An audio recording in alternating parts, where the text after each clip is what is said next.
Grâce à leur production de contenu, les médias jouent un rôle de lien social et de mission de service public. C'est en cela qu'ils représentent le quatrième pouvoir. Au Mali, le paysage compte pas moins de 500 médias, mais rares sont ces organes dont l'existence n'est pas menacée par le manque de financement. Comment expliquer ces difficultés? Quelles sont les conséquences socio-économiques? Quel rôle le secteur de la publicité joue-t-il? Qu'en est-il de l'aide de l'État à la presse? Finalement, quelle stratégie adopter pour trouver des fonds et pérenniser les organes de presse en toute indépendance? Financement des médias ou trouver les fonds, c'est le titre de cette émission. Le développement avec nos spécialistes, c'est juste après le générique.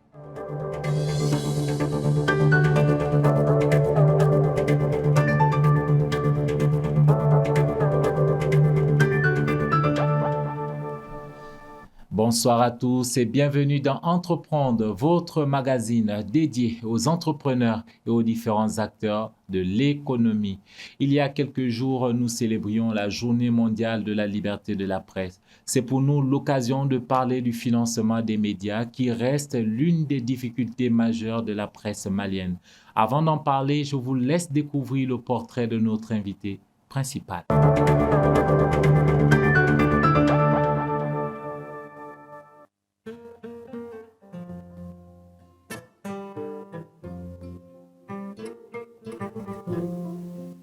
Ousmane Daou est le président de l'Association des éditeurs de la presse privée, ACEP. Il a été élu en juin 2022 pour 3 ans. Directeur de publication du journal Midi Info, Ousmane Daou est titulaire d'une maîtrise en sociologie de la faculté des lettres, langues, arts et sciences humaines de l'université de Bamako. Il a également un master 2 en sciences politiques, option gouvernance internationale de l'université Cheikh Anta Diop de Dakar et finalise actuellement dans cette même université son doctorat en sciences politiques. Monsieur Daou a aussi la casquette de président de l'initiative d'information, de communication et de plaidoyer sur la protection sociale, ICP Mali. C'est en 2014 qu'il a cofondé ce réseau des professionnels de l'information et de la communication sur la protection sociale. Depuis avril 2018, il est le secrétaire à la communication et la formation du réseau national multi-acteurs sur la protection sociale au Mali. Ce natif de Sikasso est membre du comité d'orientation stratégique pour les réformes politiques et institutionnelles au Mali. Journaliste enseignant, Ousmane Daou organise régulièrement des rencontres de haut niveau avec notamment les professionnels de l'information. Médias et justice, régime d'assurance maladie universelle, communication en période de crise sont autant de thématiques abordées lors de ces rencontres. Marié et père de famille, Ousmane Daou, le président de l'ACEP, Association des éditeurs de la presse privée, est l'invité principal de Entreprendre.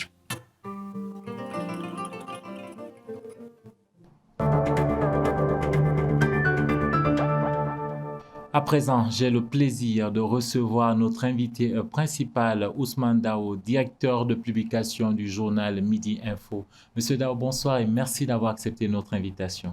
Bonsoir Séni, c'est un plaisir et un honneur d'être là, d'avoir été retenu comme étant l'invité spécial de l'émission Entreprendre. Donc, jusqu'à un passé récent, vous étiez officiellement le président de l'Association des éditeurs de presse privée du Mali, ACEP.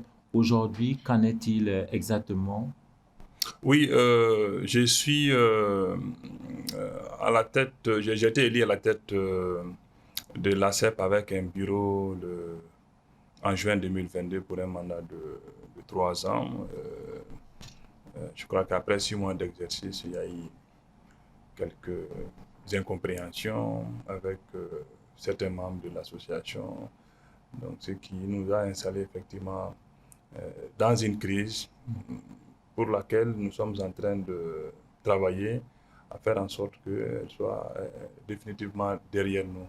Donc, pour répondre à votre question, je suis le président de l'Association des éditeurs de presse privée. Les petits problèmes dans la vie des associations au Mali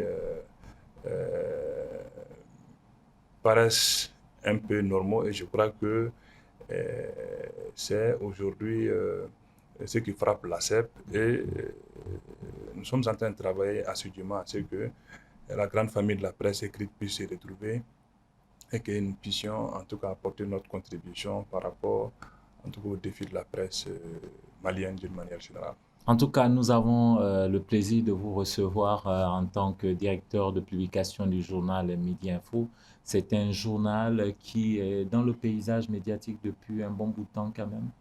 Oui, absolument. Nous avons un peu plus de 10 ans d'existence. C'est un journal qui a commencé avec les difficultés qu'on peut imaginer dans les contextes maliens. Jusque-là, nous continuons notre petit chemin. Nous essayons de faire en sorte que notre présence puisse, en tout cas, apporter une valeur ajoutée par rapport à l'information publique au Mali. Vous tirez à combien d'exemplaires? Nous tirons officiellement à 1000 exemplaires. Par moment, il faut être honnête à le dire, nous le faisons souvent en deçà de ça. Donc, en fonction du contexte, en fonction de l'actualité. Exactement. C'est bien ça.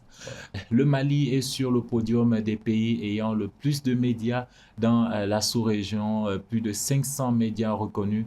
Mais cette pluralité de médias cache une triste réalité. Quatrième pouvoir, là où le bas blesse, c'est le grand angle signé Ibrahim Babi.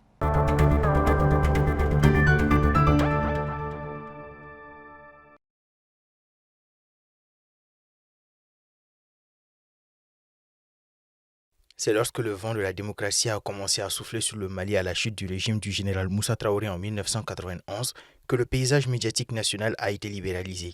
Le passage de l'analogique au numérique, quelques années plus tard, a également favorisé la création de centaines de médias privés, commerciaux et non commerciaux. Les médias ne se créent pas uniquement pour faire des ressources. Les médias sont créés d'abord pour le service public, pour le droit à l'information. Et j'ai dit que le média doit avoir son business plan. Et le média, s'il se donne comme mission d'être un média commercial, le média doit développer, avant même d'exister, les stratégies permettant son financement. Le business plan, une notion visiblement mal comprise par certains promoteurs de médias qui ne savent pas où trouver les fonds pour assurer le bon fonctionnement de leur organe et le pérenniser. Même ceux qui ont bien ficelé leur projet avant de le lancer sont confrontés aux difficultés financières.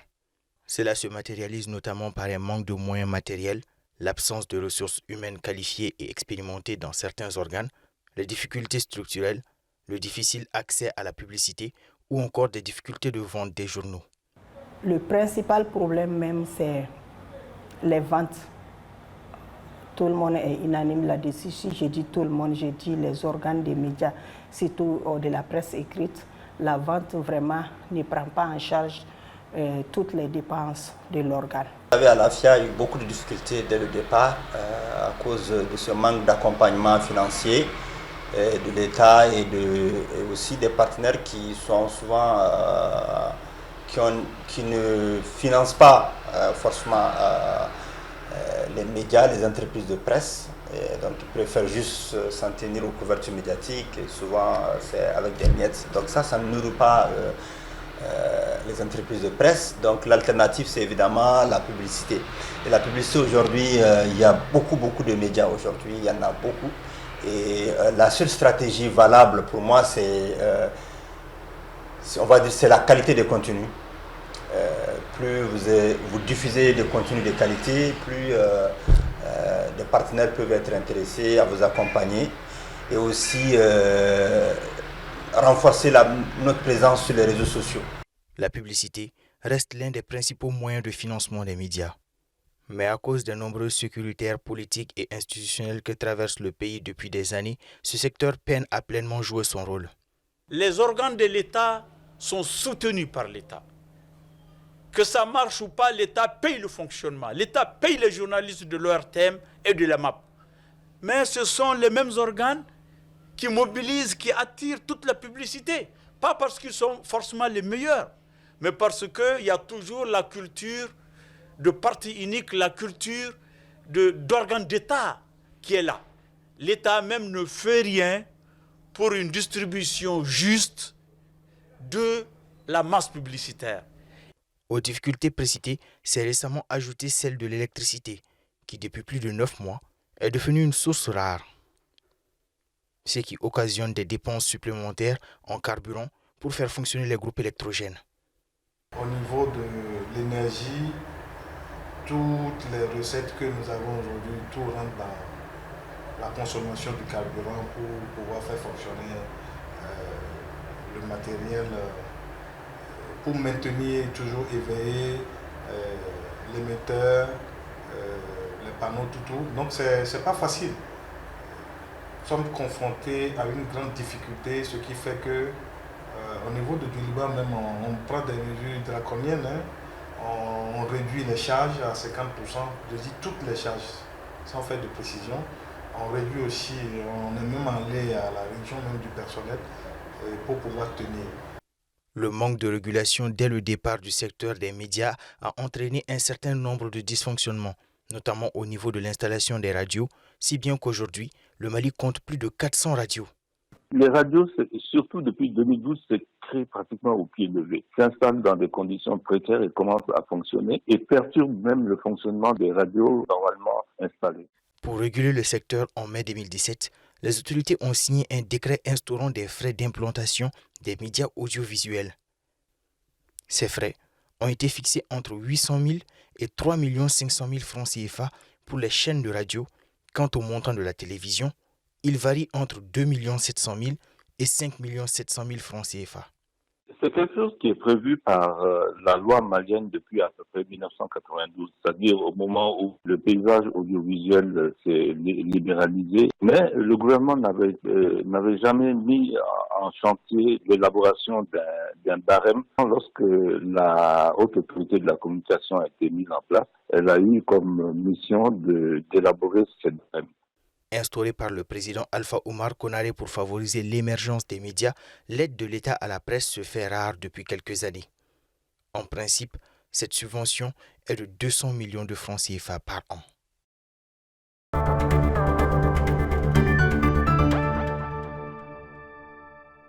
Après ce grand reportage que l'on vient de voir, j'ai juste envie de vous demander, Monsieur Dao, quelle lecture faites-vous de cette question du financement des médias locaux? Oui, il est évident que la question de financement des médias locaux est une véritable problématique. Aujourd'hui, les médias, d'une manière générale, périclitent, encore plus dans un contexte économique particulièrement difficile. Donc, c'est une problématique qui est quasiment historique pour les médias au Mali. Est-il vrai que l'aide de l'État et des collectivités à la presse est venue en partie pour résoudre ce problème, mais malheureusement, le problème a l'air de rester entier.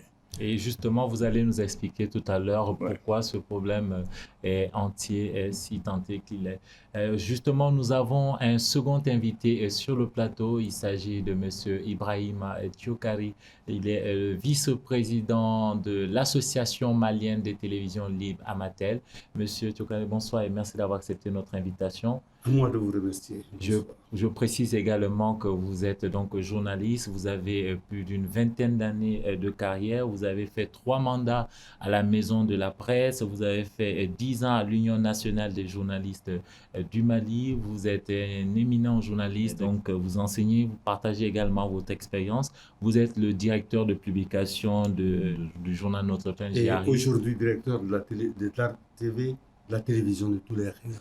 Voilà, c'est simplement pour dire que nous avons sur ce plateau... Certainement que vous avez oublié, j'ai été chargé de mission pendant, avec 5 ministres des Mines, j'étais chargé de communication de 4 ministres des Mines et j'ai terminé ma carrière comme conseiller technique au ministère des Affaires religieuses et du culte avec l'excellent Tchernohas Diallo. Merci beaucoup de l'avoir précisé. Mais justement, Monsieur Thiokari, pour commencer, peut-être déjà revenir sur le rôle que joue l'Amatel. L'Amatel l'association des éditeurs de télévision libre du Mali joue un grand rôle parce que TM1 est membre de l'Amatel. Et nous regroupons ces télévisions et nous défendons ces télévisions. Nous considérons comme la sentinelle des télévisions libres du Mali. Et nous répondons en lieu et place de ces télévisions et nous défendons les acteurs des télévisions privées du Mali. Merci, monsieur. On va commencer par cette première infographie qui va nous amener à parler des sources de financement des médias en Afrique. Comme toute entreprise, les médias ont besoin de financement et ces financements sont possibles grâce à ces trois principaux points que nous allons voir. Donc, l'une des premières sources de financement des médias, c'est bien sûr la publicité.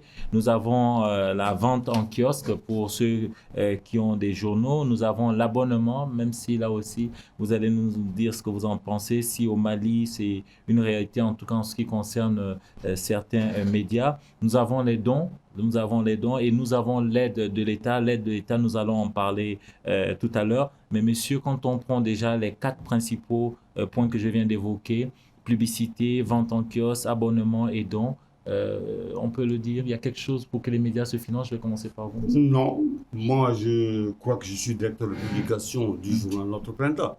Je crois que la vente des journaux, elle est timide parce que nous sommes un pays d'oralité. Et les Maliens ne sont pas de bons lecteurs. Et chaque fois que quelqu'un paye un journal, il le partage avec un autre.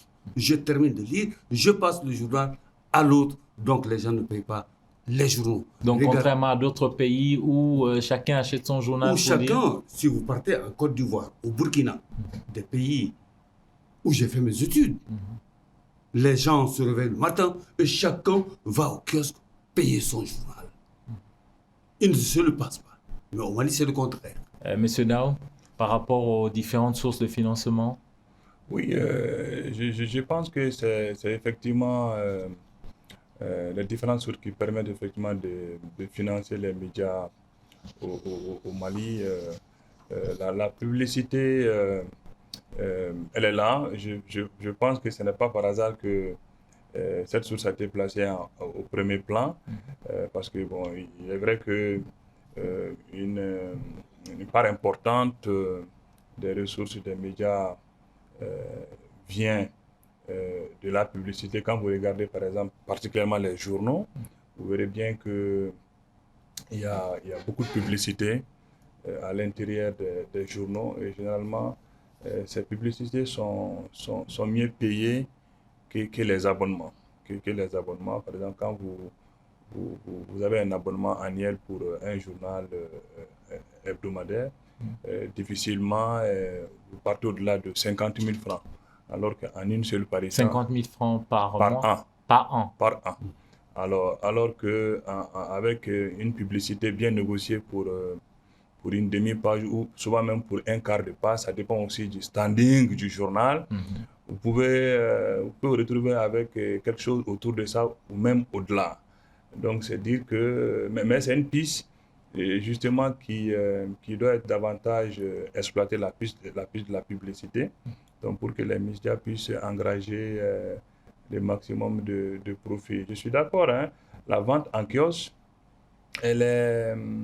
c'est vrai qu'au Mali, on trouve que c'est un peu timide. On voit dans d'autres quartiers, dans d'autres pays, on vous harcèle quasiment dans les embouteillages ailleurs avec des journaux pour que vous les achetiez. Mais ici, on a comme l'impression qu'il faut se déplacer des kilomètres pour en trouver. Monsieur Amar, c'est-à-dire que, c'est lié en partie à l'histoire du pays. C'est aussi lié un peu au système éducatif du pays. Quand vous regardez bien notre système éducatif, même là, la lecture n'est pas suffisamment promise. La difficulté aussi viendrait là. Donc, ceux qui sont... Parce que lire un journal, c'est vrai qu'il y a des journaux qui sont édités en langue locale. Oui, il y a les presses communautaires. Je préfère qu'on dise les langues nationales. Les langues nationales, exactement. Voilà. Et toujours est-il que ce n'est pas tout à fait prisé. Parce que lire, c'est véritablement une culture qu'il faut acquérir. Malheureusement, quand vous regardez nos différents processus culturels, c'est insuffisamment pris en compte. Je crois que l'un dans l'autre, c'est tout ce qui fait que la vente au kiosque n'est pas suffisamment rentable pour les journaux au Mali. On va justement voir cette autre infographie qui va nous amener à présenter le paysage médiatique national, en commençant bien sûr par les radios formelles. D'après les données de la HAC, rien qu'à Bamako, nous avons 25 radios. Quand on prend l'ensemble des radios donc au niveau régional, on en a 371 pour donc 396 radios. Donc après, j'ai cru comprendre qu'il y a eu une évolution entre-temps. Donc aujourd'hui, on a plus de 400 radios dans le paysage médiatique national. Qu'est-ce que ça traduit, avoir autant de radios? Mais ça traduit que la démocratie malienne est vivante. Parce que c'est la démocratie qui a amené le boom radiophonique. Vous faites bien de rappeler, parce que c'est après les événements de 91 qu'il y a eu la libéralisation du secteur privé, du secteur médiatique. Tout à fait. Monsieur Dao, ça traduit nécessairement la démocratie, ça traduit nécessairement la bonne santé, j'allais dire, du secteur médiatique national. Ça ne traduit pas autre chose également? Oui, ça traduit effectivement que la liberté d'expression est sacrée dans notre pays, parce que pour que ces radios-là ouvrent les portes, il faut qu'il y ait un environnement qui soit favorable à cela. Et je pense que cet environnement est celui de la démocratie. Je suis vraiment d'accord. Il y a aussi le fait, nous l'avons déjà dit, il y a aussi le fait que même si je suis de la presse écrite, il faut reconnaître que les radios, depuis très longtemps, demeurent, en tout cas, ces moyens privilégiés d'information d'une majorité de la population. Donc, c'est dire que les radios sont vraiment prisées par la population. Et quand ça se passe comme ça, moi, je peux être tenté, en plus de mon journal, de créer une radio. Vous voyez bien. Donc, je pense que quelque part, c'est ce qui a amené aussi cette multiplication des radios, parce que c'est quelque chose aussi qui se vend. Je ne vais pas dans les détails. Ce qui évolue dans les secteurs, nous pourrons en dire davantage, mais je dis qu'aujourd'hui, les radios sont suffisamment prisées par la population. Nous écoutons tous la radio, même nous qui faisons les journaux. Le Mali, il faut le dire, est l'un des premiers pays de la sous-région à avoir expérimenté d'ailleurs les radios communautaires. Mais aujourd'hui, vous l'avez dit, le fait d'avoir autant de radios, ça a même été répété par l'ancien ministre de la Communication tout à l'heure dans le reportage. Il y a des problèmes au niveau des fréquences, il y a des problèmes au niveau même de la création de ces radios qui, depuis 2012, disait-il, se créent au pied levé. Non, c'est vrai, ce que le ministre Gaussou a dit, c'est vrai, parce que quand à la création des radios, il y a des gens qui ont créé les radios, mais les radios n'étaient pas opérationnelles, ils avaient leurs papiers dans leurs valises, dans leurs poches. Non, ils avaient l'agrément, ils avaient l'agrément et tout, mais ils n'avaient pas la radio. Là, c'était un problème. Et quand vous parlez tout de suite des radios communautaires, il y a ce qu'on appelle la typologie des radios. La typologie les différents types de radios. La typologie des radios. Les radios communautaires, les radios locales communautaires, les radios associatives, les radios confessionnelles. Bon, au Mali, en vérité, on a créé des radios, mais sans tenir compte d'un problème. Parce que, si j'ai souvenance, quand il y a eu le boom radiophonique dans la sous-région, il y a des pays qui ont refusé de laisser la radio entre les mains de n'importe qui. Alors que dans certains pays, comme le Bénin, on a préféré, quand il y a eu le pluralisme radiophonique, confier les radios de proximité, les radios associatives et autres, au moins à des professionnels de la communication. Mais ce ne fut pas le cas du Mali à l'époque. Ce ne fut pas le cas du Mali à l'époque, parce que n'importe qui crée la radio, et la radio est confiée à des non-professionnels. Et quand elle est confiée à des non-professionnels, ça crée des problèmes. Et on a l'exemple parfait, la radio de Mille Collines au Rwanda. Et quand vous disiez qu'à l'époque, certains craignaient justement de confier les radios, c'est parce qu'on était dans les années 90, il y avait le problème au Rwanda. On va poursuivre justement en regardant cette autre infographie qui va nous amener à parler des télés formelles cette fois-ci au Mali.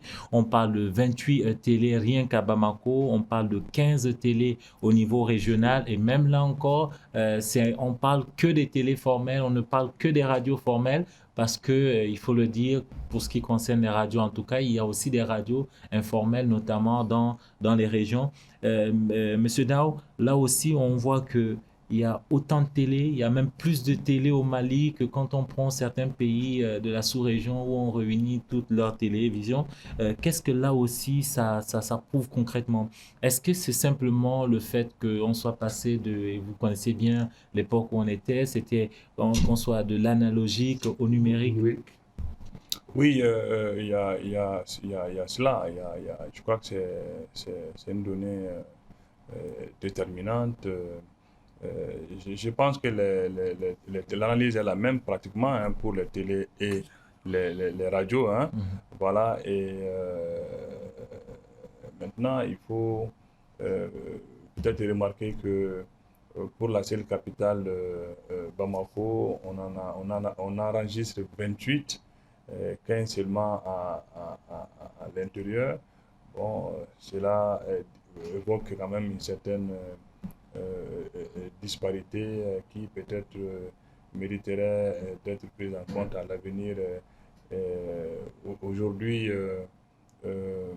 28 télés à Bamako. Bon, je pense que certaines passeraient inaperçues. Malheureusement, certaines passeraient inaperçues. Donc, il y a vraiment le chiffre qui est là.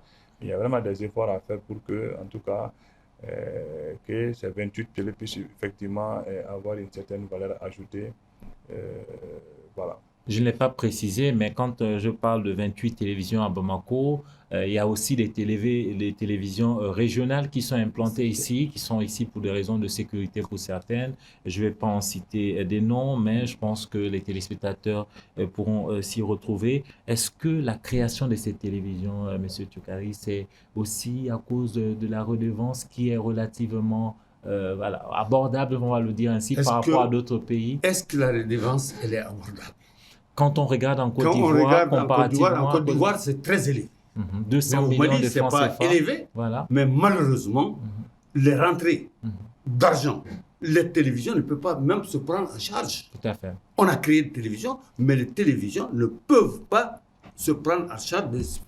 Les télévisions ne peuvent pas rapporter quelque chose. Nous, on crée, même si certaines télévisions ne vont pas fermer boutique, avec la nouvelle grille de la HAC, certaines télévisions vont former boutique. Quelle nouvelle grille? Ah oui, ils ont une nouvelle grille qu'ils ont eu à soumettre aux gens, mais on ne va pas le dévoiler parce qu'on est à l'étude. Mais si elle venait à être appliquée, vous pensez qu'elle serait... Certaines télévisions vont fermer boutique.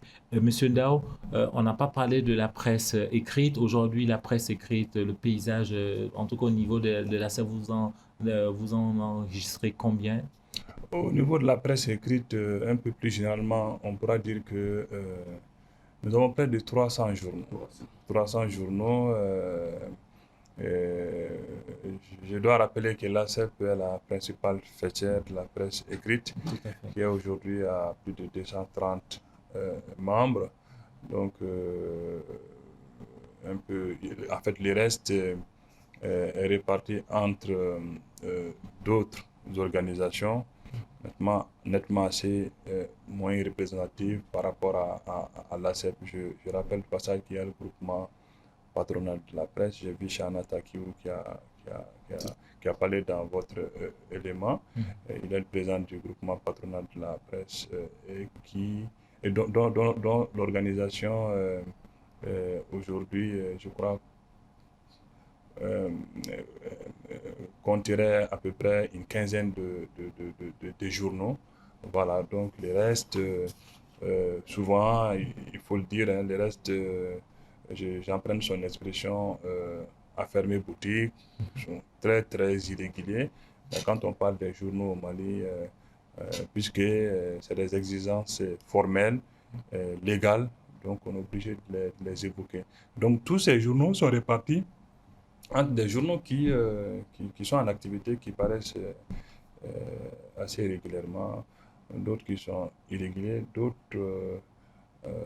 qui ne paraissent plus, qui ont cessé. Donc on a ces nombres, on a ces trucs, mais en réalité, il y a certains qui ont mis la clé sous le paillasson depuis quelques temps. Quand on parlait tout à l'heure de la presse écrite. Aujourd'hui, l'autre explosion, c'est la presse en ligne. On parle de plus de 400 journaux en ligne, certaines formalisées, d'autres pas, mais le plus grand défi reste la formalisation de ces presses en ligne, là aussi. Oui, il faut formaliser. Je crois que c'est à ça que s'attelle déjà l'association des éditeurs de la presse en ligne, avec la maison de la presse, pour qu'il y ait une formalisation. Si on ne formalise pas, ça ne va pas. Il faut formaliser, parce que chacun ne peut pas se lever et dire qu'il a un journal en ligne. Messieurs, pour nourrir, si je peux me permettre, pour nourrir ces journaux, pour nourrir ces radios, ces télévisions, on parlait tout à l'heure de la publicité. Je vous invite d'abord à suivre ce point de vue et on se retrouve juste après.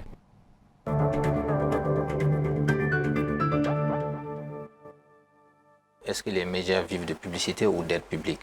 Si je ne me trompe pas, je crois que c'est plus de publicité. En tout cas, c'est la ressource la plus pérenne, d'ailleurs la plus rationnelle, parce qu'elle sera captée par la compétitivité. Plus les médias les plus compétitifs vont capter le plus de ressources. Donc, ça devient une compétition saine. Quand on regarde l'environnement malien, est-ce que 400 radios, 300 organes de presse écrite, si ce n'est pas plus, une quarantaine de télé, et sans parler aujourd'hui des médias en ligne, sans parler de tous les médias connexes, est-ce que l'activité publicitaire, aujourd'hui, les recettes publicitaires générées, produites par l'activité, peuvent les permettre de vivre? Je ne pense pas. Je vous donne quelques chiffres. Au Mali, en moyenne, les dernières évaluations que nous avons faites au niveau du GEPAC montraient en moyenne un budget de 20 milliards de budget publicitaire par an. Et ça remonte avant la crise aiguë de Covid-2019 et la crise politique du Mali. Ça remonte déjà à 2 ans. Donc ça s'est contracté, ça a baissé. La Côte d'Ivoire est à 100 milliards de budget. Et pour un nombre de médias beaucoup plus moindre. Et pourtant, le PIB de la Côte d'Ivoire fait 3 fois le PIB du Mali. Le budget publicitaire en Côte d'Ivoire fait 5 fois le budget publicitaire du Mali. Il faut se poser la question, est-ce qu'il n'y a pas un problème quelque part? Je ne vous parlerai même pas de l'exemple de la France, où le budget publicitaire va jusqu'à 12 milliards d'euros actuellement par an d'investissement publicitaire. Donc nous sommes sur un budget d'investissement publicitaire qui est très faible pour le moment, avec un pays qui a ses problèmes, donc dans lequel il y a une contraction de l'investissement publicitaire. La majorité des entreprises privées et même publiques ont eu tendance plutôt à couper dans les budgets publicitaires et à moins investir du fait de la crise qui les a amenés dans des situations où ils cherchent plus à survivre qu'à se développer. Au même moment, on a une explosion des médias. Donc on a un gros problème aujourd'hui, une dichotomie qui existe entre l'investissement publicitaire et la création des médias au Mali. Plus de 500 médias pour un marché publicitaire de 20 milliards qui a baissé. Ce 20 milliards, c'était bien avant les crises 2020, crise institutionnelle, crise sanitaire et j'en passe. Messieurs, est-ce que ce n'est pas là le véritable problème? C'est le fait que la publicité soit l'un des meilleurs moyens pour financer les médias et malheureusement, ce secteur déjà est à contre-courant justement. Oui, la publicité devrait être là pour financer les médias. Mais malheureusement que nous sommes dans un pays où les responsables d'entreprises ne veulent pas de la publicité, de la communication. Ne veulent pas? Ne veulent pas, parce que pour eux, parce qu'il faut qu'ils comprennent, et nous devrions les faire comprendre, que toute entreprise qui ne communique pas meurt. Quand une entreprise ne communique pas, meurt. Mais on ne va pas chercher aussi leur argent pour remplir nos poches et ne pas faire un travail qui pourrait attirer des gens. Mais il faut qu'ils le comprennent. Et il faut les faire comprendre cela. Sinon, nos entreprises, généralement, ne veulent pas communiquer. Ne veulent pas communiquer. Elles sont nombreuses, ces entreprises qui ne veulent pas communiquer. qui veulent vendre, mais qui ne communiquent pas. Quand tu veux vendre, il faut beaucoup communiquer, il faut de la publicité. Monsieur Dao, est-ce qu'on est sorti de l'auberge? Plus de 500 médias pour 20 milliards qui en baisse, qui en chute libre depuis quelque temps?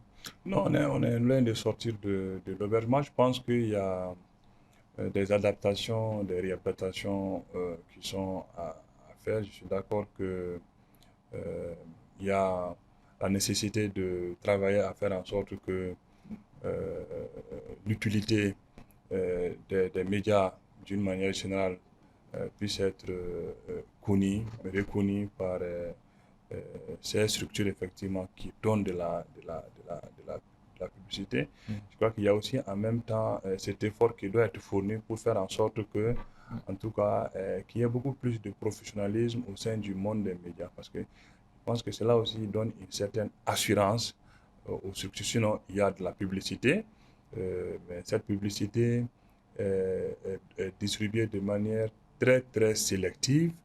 Et j'ai envie de dire que cette publicité est beaucoup plus l'affaire des grands médias, entre guillemets. Grands médias, c'est-à-dire? Bon, grands médias, ce sont des médias qui ont un certain label, certainement dû au fait que ce sont des médias qui existent il y a assez longtemps.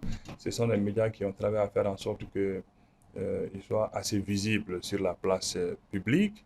Donc, du coup, on a comme l'impression que quand vous passez votre communication dans tel média ou tel autre média, on a de la chance d'atteindre ses objectifs. Donc, il y a ce sentiment qui est là. Moi, je pense qu'il faut vraiment travailler à la fois sur ces deux sentiers, convaincre les structures que la communication, comme il a dit, est un élément vital pour l'entreprise, amener les médias effectivement à renforcer le professionnalisme en leur sein pour donner vraiment de la garantie aux structures que quand vous sortez votre argent pour communiquer, par exemple, sur vos produits, vous ne jetez pas l'argent par la fenêtre. Il y a de la valeur ajoutée.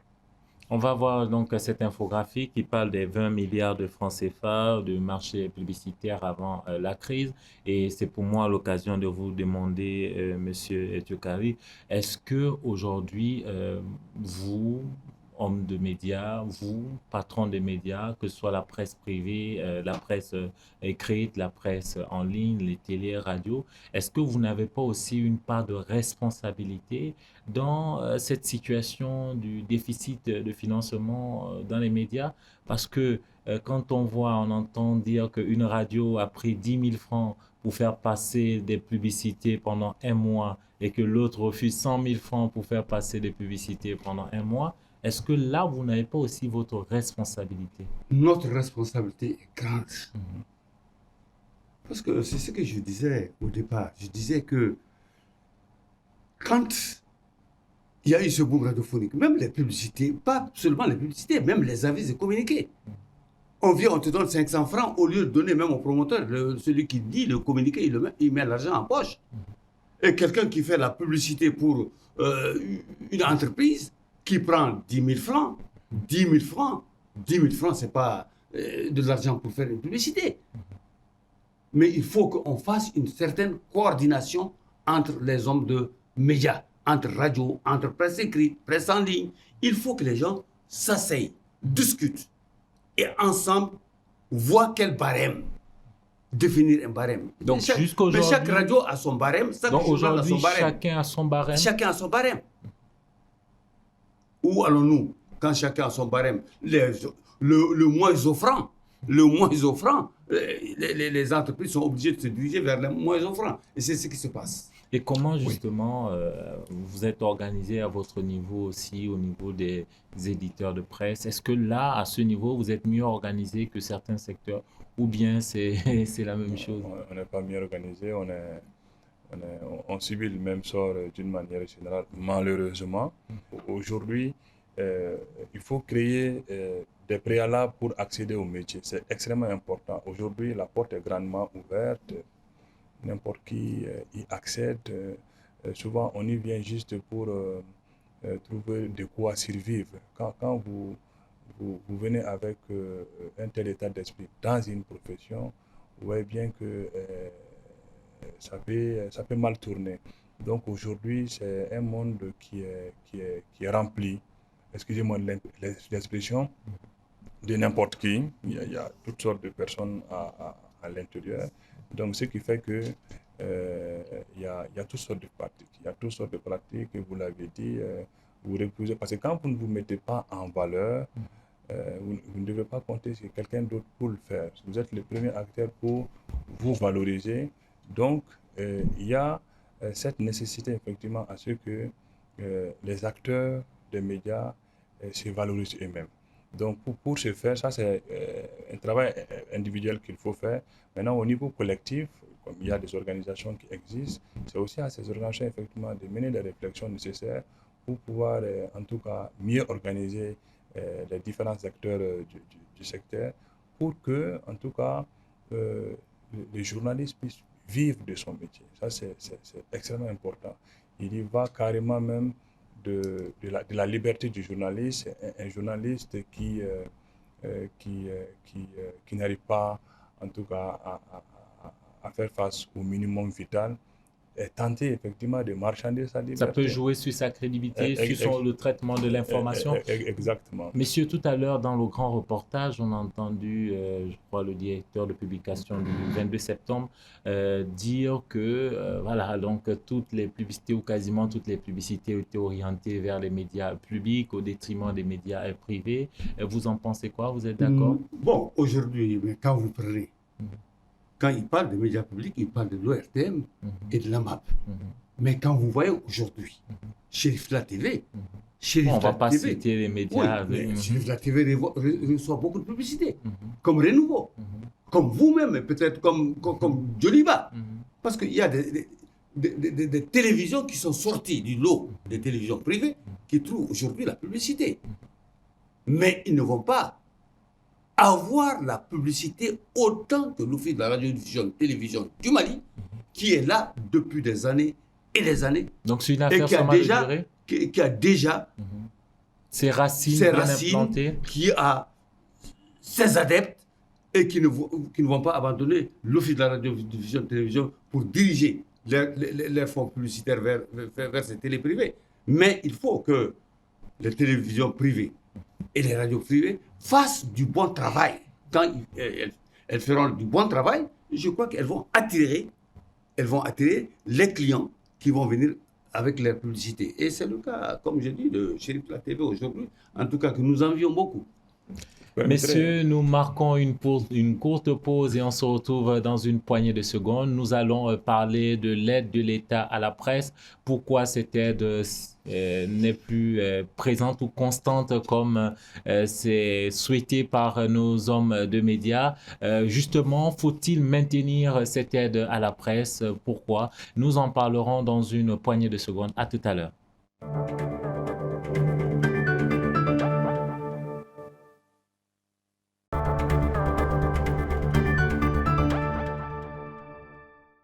Rebonsoir et merci de suivre la seconde partie d'Entreprendre. Je vous rappelle que notre thème ce soir est financement des médias, où trouver les fonds. Je suis toujours en compagnie de nos invités. Il s'agit de M. Ousmane Dao. Il est le directeur de publication du journal Midi Info. Merci M. Dao d'être resté sur le plateau. Merci également au vice-président de l'Association malienne des télévisions libres Amatel, M. Ibrahima Thiokari. Merci monsieur Thiokari d'être resté sur le plateau. Merci. Messieurs, justement, nous allons poursuivre notre débat en regardant cette autre infographie qui nous amène à parler de l'aide, de l'aide de l'État à la presse, une aide qui a été instituée, on l'a dit tout à l'heure, par les plus hautes autorités au sortir des événements de 91. On parle d'une aide aujourd'hui d'un montant de 200 millions de francs CFA. Déjà, messieurs, première question à vous deux. Qu'est-ce que vous pensez déjà de cette aide? Vous pensez que c'est une bonne chose d'avoir une aide de l'État pour la presse, ou vous pensez, comme certains, que ça remet en question l'idée même d'indépendance des médias, d'indépendance des journalistes? Je vais commencer par vous, monsieur Dao. Oui, je pense que l'avis est mitigé dessus. On pourra dire que c'est une bonne chose. C'est une bonne chose en ce sens que dans une démocratie, on ne peut pas ne pas prendre en compte la presse. Une démocratie doit compter sur la presse. Et je crois que la presse joue un rôle extrêmement important dans le fonctionnement démocratique.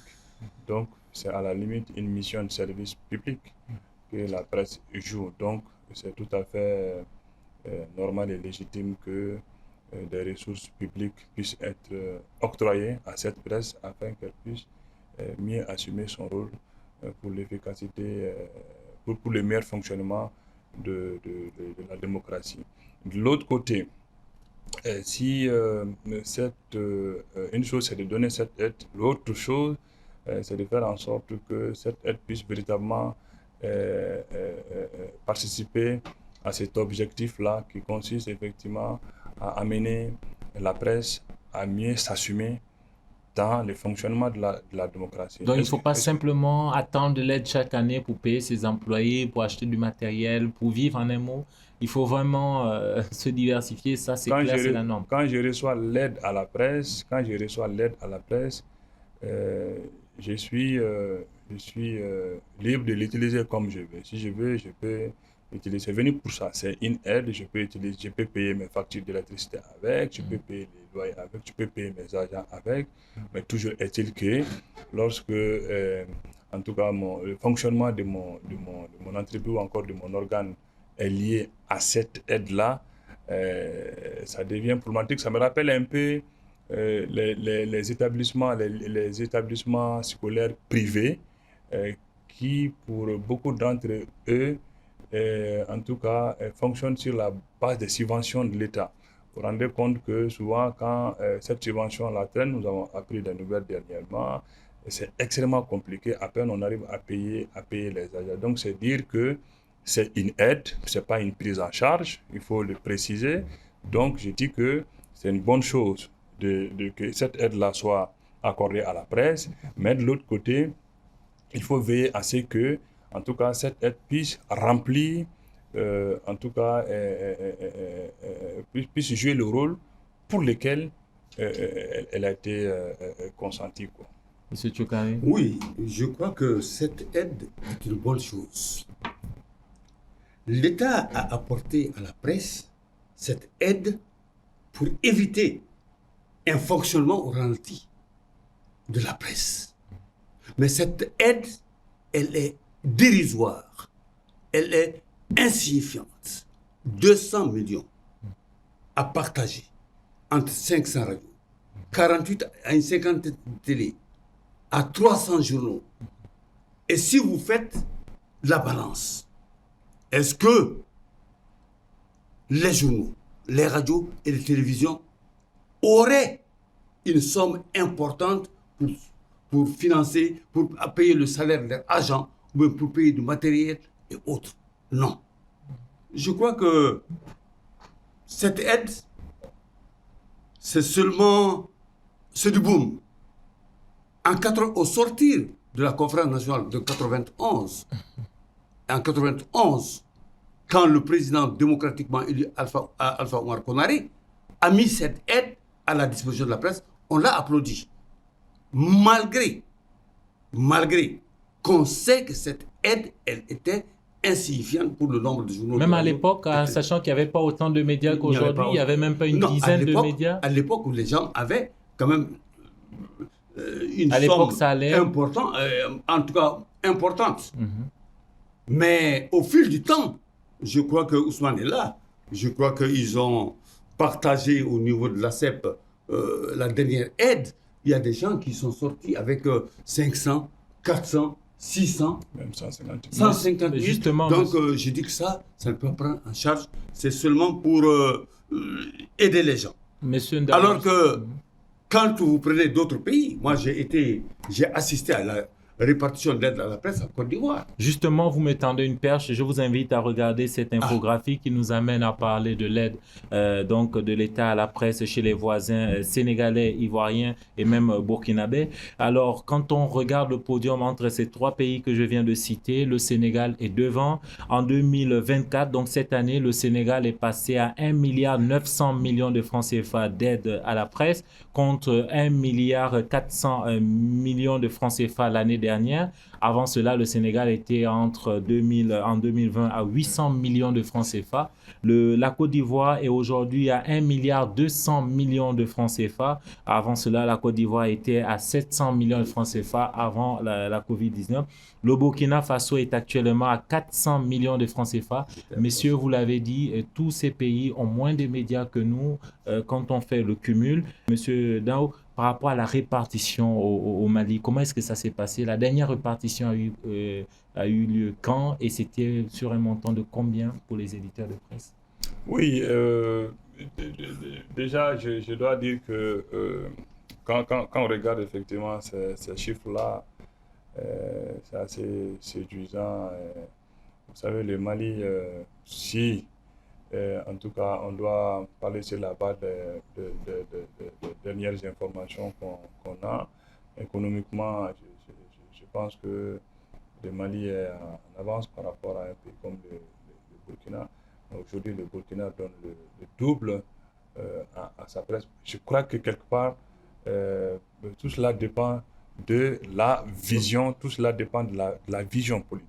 Ça dépend de la vision. Ça dépend également de la vision des acteurs, de leur détermination à faire en sorte que, en tout cas, leurs conditions puissent s'améliorer. Donc, pour revenir à votre question, la bien répartition de l'aide de l'État et des collectivités, je préfère ajouter ça, même si aujourd'hui les collectivités ne participent pas, les textes consacrent que cette aide est octroyée par l'État et les collectivités.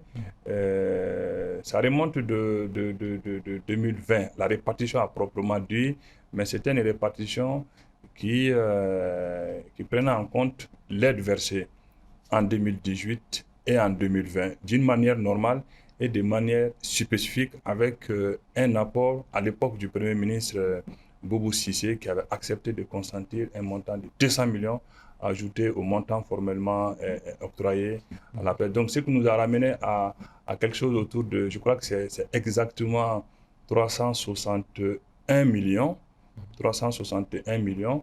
à répartir entre les journaux et les radios. Les télés n'étaient pas comprises? Les télés ne sont pas prises en compte. Donc, les journaux et les radios, et il y a une partie également de l'argent qui revient à la maison de la presse. Donc, pour la dernière répartition, c'était quand exactement? C'était combien? La dernière fois que vous, au niveau de l'ACEP, vous avez procédé à la distribution à ceux qui le méritent? C'était, je viens de parler du montant global qui a été réparti entre l'URTEL et l'ACEP. C'était 150 millions pour les journaux, 150 millions pour les radios et 61 millions pour la maison de la presse. Monsieur Tchokari, par rapport justement à ce que vous disiez tout à l'heure, quand on compare, après, les pays n'ont pas les mêmes réalités, hein. Nous, on a des réalités aujourd'hui au Mali que ces pays n'ont pas forcément. Je parle notamment des réalités sécuritaires, même si on peut quand même s'étonner de voir que le Burkina, qui a quasiment les mêmes réalités que nous, est à 400 millions de francs CFA. Oui, même nous pouvons dépasser le Burkina. Mais il y a un manque de volonté politique. L'État peut bel et bien payer à la presse plus que 400 millions. Malgré les défis sécuritaires, malgré les difficultés économiques que le pays traverse depuis. Les défis sécuritaires ont trouvé qu'on ne paye plus l'aide à la presse. Est-ce que l'aide à la presse ne va pas entraîner beaucoup plus de création des médias? Bon, l'aide à la presse ne peut pas entraîner la création des médias. Malgré que l'aide à la presse, ça fait 3 ans qu'elle n'a pas été donnée, il y a des médias qui se créent tous les jours. Tout à fait.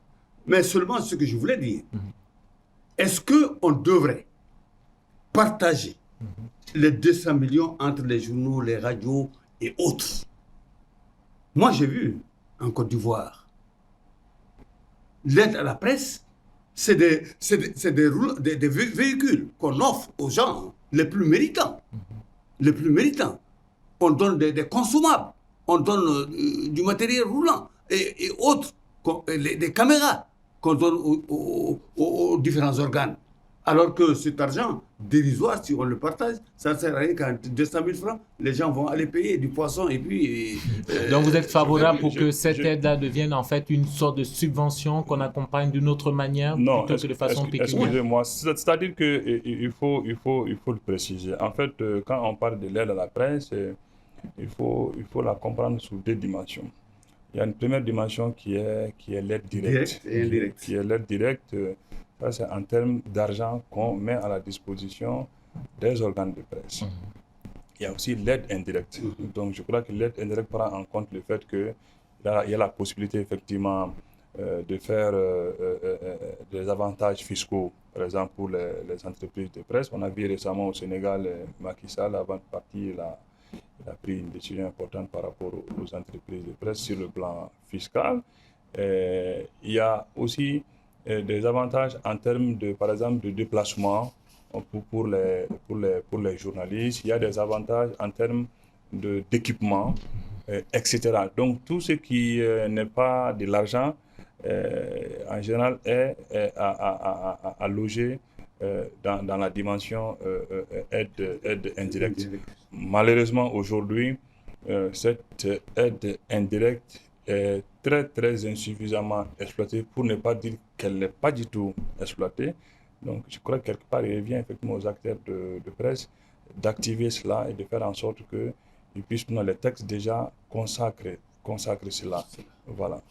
Messieurs, justement, je vous invite à regarder ce cas d'école qui nous amène à mieux comprendre comment le Sénégal a évolué au niveau de son aide. D'ailleurs, au Sénégal, on ne parle plus d'aide de l'État à la presse, on parle de fonds publics d'appui à la presse.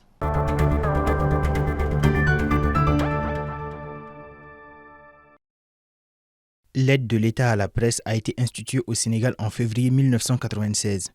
En 28 ans d'existence, elle a été augmentée à plusieurs reprises, passant ainsi de 800 millions de francs CFA en 2020 à 1,4 milliard de francs CFA pendant la pandémie de Covid-19. Et depuis 2024, le fonds d'appui à la presse sénégalaise a été porté à 1,9 milliard de francs CFA. L'annonce avait été faite en novembre 2023 par le ministre de la Communication de l'époque, Moussa Bocar Thiam, à l'Assemblée nationale lors de l'annonce du projet de budget.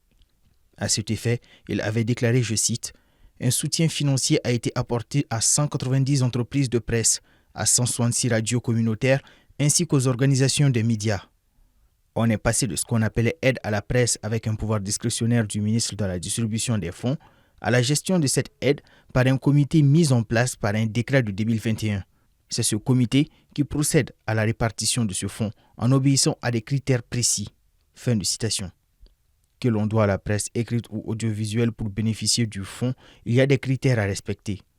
En presse écrite, les textes disent que l'organe doit tirer au moins 2000 exemplaires et employer un minimum de 5 journalistes techniciens de la communication sociale à plein temps, consacrer au moins 75% de sa surface de l'information politique, économique, sociale, culturelle ou sportive, tirer au moins un tiers de ses ressources de la vente, de la publicité, des abonnements et des souscriptions ou collectes. Ceci dit, ces critères ne s'appliquent pas à la presse régionale ou départementale. En ce qui concerne le secteur de l'audiovisuel, les critères d'accès à l'aide de l'État sont être diffusé sur au moins l'étendue d'une région administrative, employer au moins 5 journalistes ou techniciens de la communication sociale à plein temps, respecter les dispositions du cahier des charges. Ces obligations sont entre autres les obligations techniques et relatives au contrôle, aux finances, au programme, à la publicité, au parrainage, à la sauvegarde du pluralisme et au droit de réponse. À noter que le paysage médiatique sénégalais enregistre au moins 27 quotidiens, une vingtaine de radios généralistes et communautaires, près d'une vingtaine de chaînes de télévision, des dizaines de presses en ligne et des chaînes d'information sur Internet.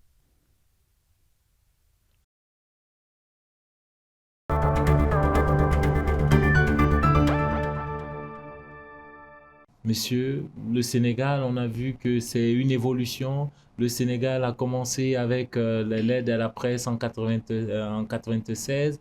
En 2020, quand il y a eu la crise, ils étaient à 800 millions de francs CFA. Ils sont passés à 1 milliard 400 millions de francs CFA. Aujourd'hui, ils sont à 1 milliard 900 millions de francs CFA. Ils ont moins de médias. Justement, tout à l'heure, vous parliez des hommes de médias qui doivent beaucoup plus s'impliquer pour justement avoir leurs droits. Est-ce qu'aujourd'hui, justement, ce n'est pas là où le bas blesse, le fait qu'à chaque fois, entre guillemets, on quémande? On y travaille déjà et je crois que depuis quelques années, il y a des efforts importants qui ont été fournis pour vraiment nous sortir entre guillemets de cette précarité. C'est vrai, on parle de 200 millions consacrés chaque année, mais il y a eu une année ou 2 ans où on a eu, en tout cas, on a eu 300 millions. Il y a eu même des années où on a eu nettement moins que ça. Donc, c'est dire que, très honnêtement, il y a cette détermination des acteurs pour l'amélioration de leurs conditions de vie qui est en train progressivement de se mettre en évidence avec, en tout cas, des textes qui ont fait l'objet de réflexion, d'élaboration il y a quelques années, dont le processus continue d'ailleurs. Donc, et ces textes prévoient effectivement une solution à ce problème. Parce que, comme, du moins à l'instar des partis politiques, le texte prévoit effectivement qu'un pourcentage du budget soit accordé dans le budget de l'État, sur le budget de l'État, ce qui permettrait d'avoir au moins un peu plus que ce qui est aujourd'hui. Mais pourquoi ça tarde à se mettre en place? C'est un projet dont on parle depuis des années maintenant, ce n'est pas nouveau, les régimes ont changé, le projet est toujours là, mais pourquoi ça tarde à se mettre en place? Connaissant la place des médias, on parle de 4e pouvoir. Est-ce que justement aujourd'hui, on n'a pas encore compris la nécessité des médias, surtout dans notre contexte socio-politique et institutionnel actuel? Oui, on a compris la nécessité des médias. Mais seulement, il faut savoir que l'aide à la presse, ce qu'on donne à la presse, l'appui à la presse, c'est un droit constitutionnel. Ce qu'on nous donne maintenant, c'est un droit constitutionnel. Maintenant, mais sinon au départ, c'était une décision du président. D'ailleurs, c'était délivré par le président à l'époque, Alpha Ouma Konaré. C'est après que ça a été institutionnalisé. Et justement, comment comprendre que ça a été institutionnalisé et que ce ne soit pas pérenne, que ce ne soit pas constamment là, que chaque année, chaque fois que des médias rencontrent les autorités publiques, la première chose qui revient ou l'une des problématiques qui est toujours évoquée, c'est cette question d'aide à la presse. Cette question d'aide à la presse, parce qu'on parle des difficultés d'État. Quand l'État a dit qu'il faut réduire même les charges des départements ministériels, ce qui veut dire qu'il y a un problème. S'il y a un problème, peut-être qu'ils vont... ça va s'enliser, on ne parviendra pas à payer. Ça va prendre du temps ou ça prend du retard. Sinon... Moi, je pense qu'il faut... Messieurs, justement, aujourd'hui, pour revenir à la question du financement même, sans l'aide à la presse, aujourd'hui, qu'est-ce que les médias doivent faire? Qu'est-ce que les groupes de presse doivent faire pour justement, émerger, évoluer sans trop de peine, trouver des fonds? En d'autres termes, pour répondre à la question de notre débat du jour, où trouver les fonds? Qu'est-ce qu'il faut faire? Oui, où trouver le fonds? Moi, je pense qu'il y a déjà des mécanismes existants. Il y a déjà des mécanismes existants. Peut-être à la limite, il faut réfléchir à innover et à renforcer ces mécanismes qui existent déjà. Et je pense que déjà, on vient de parler de l'aide à la presse qui, dans un avenir proche certainement, va connaître une évolution significative à travers l'indexation de l'aide publique à la presse. Il y a aussi le fait qu'aujourd'hui, il faut vraiment travailler effectivement à plus de professionnalisme au sein des médias. Parce que vous savez, quand des gens, des structures décident de mettre leur argent dans quelque chose, il faut qu'ils aient des garanties que ils auront les effets escomptés. Ça, c'est extrêmement important. Et malheureusement, aujourd'hui, nous évoluons dans une ambiance qui n'est pas tout à fait favorable à cela. Donc, il y a ces efforts à faire au niveau des organes de presse, au niveau des organisations qui encadrent ces organes de presse.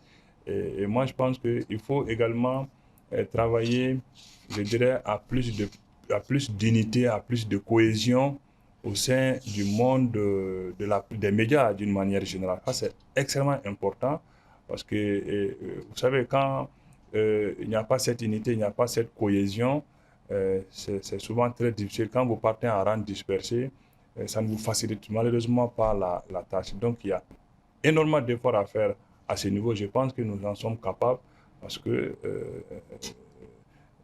il y va de la survie du métier, quoi. Non, les hommes de médias savent là où trouver de l'argent. Et par le passé, ils ont trouvé l'argent. Mais vous pouvez partager justement ces secrets avec nos téléspectateurs, où trouver les fonds aujourd'hui? Ils savent là où trouver. Les entreprises, les chefs d'entreprise avec lesquels ils collaborent. Je ne veux pas citer les entreprises, mais ceux qui... Donc ça nous ramène à la publicité, c'est cela? À la publicité. Mais les gens savent que ces entreprises aident la presse. Mais malheureusement, Ousmane a touché le problème. C'est parce qu'il n'y a pas cette cohésion au sein de la presse. Les gens vont en ordre dispersé. Les gens vont taper... Quand vous partez taper à cette porte, l'autre vient, il vient taper à la porte et il trouve que vous êtes mauvais et que c'est lui qui est bon. Donc ça cause des difficultés. Donc il y a trop de difficultés, on ne peut pas... Les gens croisent les bras, ils ne veulent pas injecter leur argent dans des organisations qui ne s'entendent pas, qui s'entre-déchirent. Donc aujourd'hui, il faut ramener la cohésion au sein des médias, au sein de la presse, et je crois que les gens auront à taper à la bonne porte pour sortir de là. Mais si on arrive au terme de cette émission, un rapide tour de table, on va commencer par vous, Monsieur Thiokare. Aujourd'hui, quel est l'élément fondamental, à votre avis, qu'il faudrait mettre en place rapidement dans les médias pour justement régler cette question du financement des médias? Est-ce que pour vous, il faut peut-être qu'on arrive au niveau où d'autres sont arrivés, c'est-à-dire un fonds dédié à la presse, un fonds qui peut être alimenté de part et d'autre sur le budget de l'État, sur des conventions avec des ONG, parce qu'il y a des ONG, on n'en a pas parlé aujourd'hui, mais il y a des ONG qui accompagnent la presse au niveau international. Beaucoup d'ONG, même au niveau national, qui accompagnent la presse. Mais il faut essayer de regrouper les gens. Il faut que les gens acceptent de s'asseoir et discuter et mettre en place une stratégie de mobilisation de fonds. Les fonds existent. Il y a les banques, il y a d'autres structures qui ont de l'argent, mais comment les aborder pour avoir cet argent, c'est ce qu'il faut. Et là, cette stratégie, je crois, quand on se met ensemble, sans tabou, et qu'on soit vraiment franc l'un l'autre, je crois qu'on peut taper à la bonne porte pour trouver de l'argent pour les hommes et les femmes de médias. Ousmane Dao. Oui, je pense que il y a vraiment des financements qui existent pour les médias. Aujourd'hui, il faut juste s'organiser. Nous sommes dans un secteur qui malheureusement connaît un déficit d'organisation malgré l'existence de certains textes, même si à quelque part ces textes-là peuvent être considérés comme étant désuets. Donc je pense qu'il y a un besoin vital d'organisation du secteur. Ça, c'est vraiment un préalable pour toute quête de financement. Parce que même quand vous avez des bailleurs, les bailleurs font leur évaluation pour voir est-ce que vous êtes éligible à ça. Ce n'est pas parce que vous demandez que vous obtiendrez. Donc, il y a quand même des préalables à faire. Et je pense que le premier préalable, c'est justement d'organiser davantage les secteurs, de faire en sorte que, en tout cas, ceux qui exercent les métiers, les acteurs du secteur, puissent véritablement, en tout cas, apparaître comme étant des acteurs crédibles, des acteurs sur lesquels on peut faire des choses. Ça, c'est extrêmement important. Et je pense qu'ainsi, nous pouvons progressivement sortir de cette situation. Financement des médias, où trouver les fonds, c'était le thème de cette émission. J'ai pris plaisir à échanger avec nos invités. Merci Monsieur Ibrahima Thiokaye. Je rappelle que vous êtes le vice-président de l'Association malienne des télévisions libres Amatel. Merci également Monsieur Ousmane Dao. Je rappelle que vous êtes le directeur de publication du journal Midi Info. Vous êtes également à la tête de l'Association des éditeurs de presse privée du Mali, ASEP. Merci à vous, chers téléspectateurs, de nous avoir suivis et à très bientôt sur TM.